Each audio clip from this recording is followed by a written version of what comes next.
खबर शामिल करते हैं तांदरेवाला से, जहां 455 गाफवे के वेटरनी और RHC सेंटर के हवाला से, जहां एसी तांदरेवाला नुमान डोगर ने सरप्राइज विजिट किया। विजिट के दौरान अमला की हाजिरी मुख्तलिफ शोबों का मुआयना किया।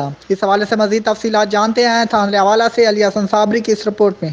जी, तहसील तांदरेवाला के गांव चक नंबर 455 गावे में असिस्टेंट कमिश्नर नुमान डोगर का वेटरनरी सेंटर और रूरल हेल्थ सेंटर कंजवानी का सरप्राइज विजिट के दौरान दोनों सेंटर्स पर अमला की हाजिरी चेक करने के साथ साथ मुख्तलिफ शोबों में आवाम को दी जाने वाली सहूलियात का भी जायजा लिया। इस मौका पर AC तांदरेवाला का कहना था कि गफलत के मुर्तकिब एहलकार अब किसी इदारे में काम नहीं कर सकेंगे। इस मौका पर उन्होंने गैर हाजिर अमला को शोकाज जारी करने के अहकामात भी सादर फरमाए। जी।